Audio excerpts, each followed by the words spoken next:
Okay, this is my morning routine. First, I just put the bowl. Yes, it looks dirty, but if you wash it out every day, your sink is going to get disgusting, and there's really no point because you're only using water and flour. So I've always just reused the bowl from the day before when possible. So first I turn it on. I put in my 300 grams of water. Actually more like 315 usually. This one's 330. That's okay. Then I take my starter. It's ready to go. You can kind of see a little bubbles in it.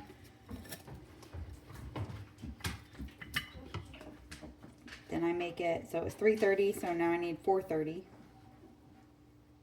This is about 100 grams.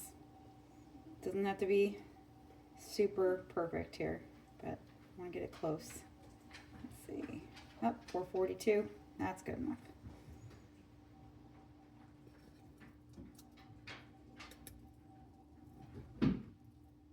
Once you have a really established starter that is just super happy all the time, you can start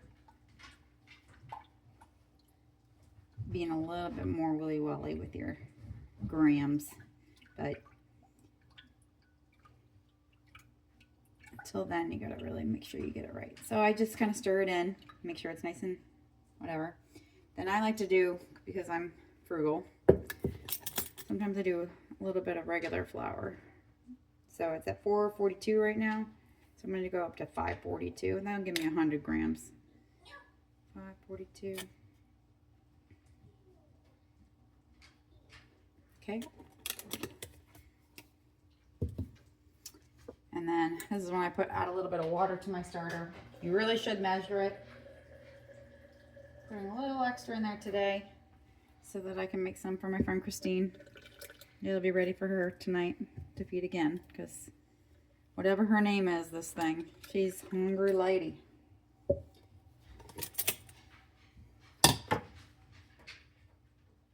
Now, I don't have to measure because I really know the consistency very well, but everybody else really should measure.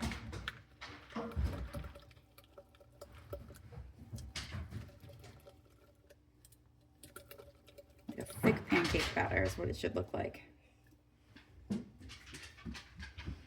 You don't really want to use the bread flour to do your starter, because bread flour has more of the proteins in it, and it's more likely to try to create clumps in your starter.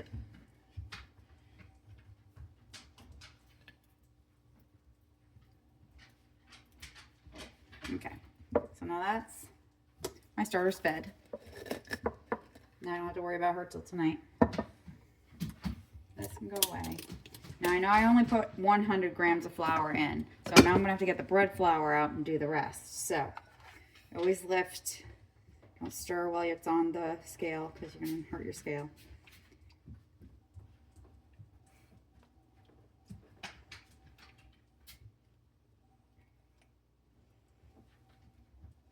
Doesn't have to be fully blended in. Nice if it is, but. So you're gonna want a total of 500 grams of flour. Already put in one, so I know I need 400 more.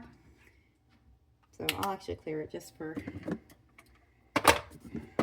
ease, but usually I like to just keep adding to my numbers. Make me do math in the morning.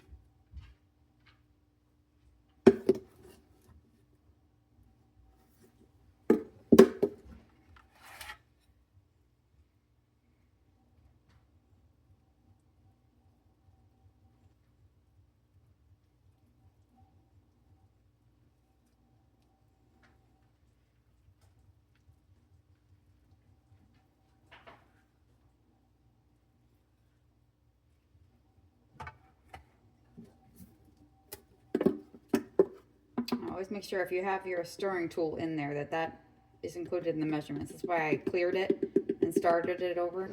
Just want to make sure I get it right. Darn dog thinks it's playtime in the background. Sorry about that. Okay, I'm going to refill that. So I'm just going to top off my last 10 grams with this. Okay, there you go. Now that's at 400. Get that off to the side. Before my scale clears, I'm just going to put in my 10 grams of salt on the side into a separate little thingy that I always keep out.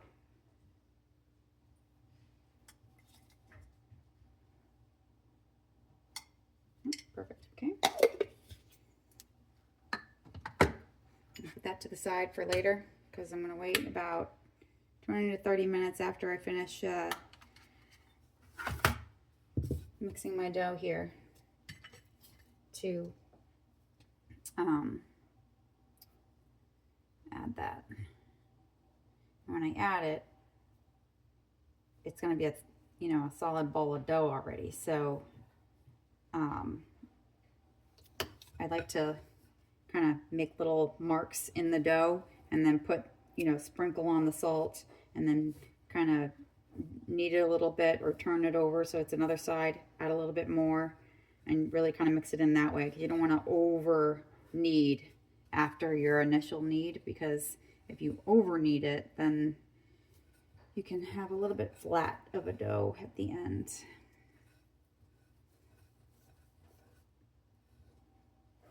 So I'm not gonna have you watch me do my mixing this in, but you're gonna want to really work on this for about 5 minutes maybe.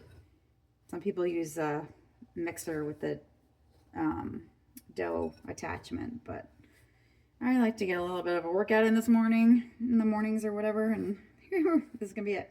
So after I get this all mixed in, I put my little cover on it so it doesn't dry out. And then I will turn on my computer and get started for the day. Set a timer, so that in about 30 minutes I can just do the salt thing. Go back. It's like forced breaks for work. Because otherwise I would probably never leave my computer all day long until my back hurts so bad.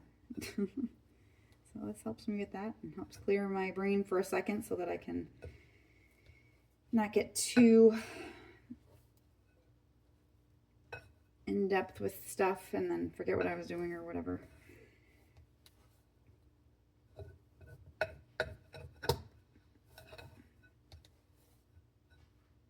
Like I said, you really don't have to keep washing your utensils and everything. Instead of washing, I like to let things dry out. Obviously, I'm not gonna leave this like this, but I like to let things dry out on my utensils, and then the little chips and stuff you just throw in the trash can, because otherwise you're gonna end up with like the worst sink. You can try it. You'll see what I mean if you are a beginner and you start putting dough and dirty dough utensils into the sink. That gets pretty yucky pretty fast. You have to scrape it every time. But if you do get dough in your sink, the best thing to use, or even on your counters too, is the dough, just a little plastic dough scraper thing or whatever. I don't even know what it's called, but it allows you to just scrape it off the bottom of the sink or off of your counters or whatever. I use it all the time. I also highly recommend, this is the thin spatula, and the pastry mat is also another really nice tool to have. I mean, of course, back in Jesus' days when they made sourdough, they didn't have to, they didn't have all these tools, and they still did all of this. So, there's a lot of fancy things you can buy to make things easier, but you don't absolutely have to have it. Now, I leave my starter out on the counter all the time, so I feed it twice a day. But if you want to be like a weekend warrior with it or whatever, you can refrigerate it and then take it out. I would say if I was going to make dough Saturday morning, let's say, I would probably take it out of the refrigerator, leave it on the counter, and feed it twice a day. Discard and feed twice a day until that Saturday morning, because you kind of want to give it a little bit of a nice start before making bread. because you want to take it out of that dormant phase. Mine has not been in the refrigerator since I got it back in March, and it's now January, so almost a year now. So I have a very strong starter. And if your starter's really strong, you can also, just in case if something happens to it, if you want to preserve some, you can lay some out, spread it out onto a piece of wax paper or silicone, and then let that dry out and store the dried chips in a plastic baggie to rehydrate later. It won't be like having a brand new starter, you know, ready to go, but you can rehydrate it, and then I'd say maybe after about a week, it'll be as good as, you know, it's supposed to be anyway, as good as new, where if you're going to start a starter from scratch, it would take quite a bit of time to get ready to go. Anyway, I'm going to keep on doing this mixing until I'm happy with it and it's not quite so sticky, and then I'm going to get to work. That's it.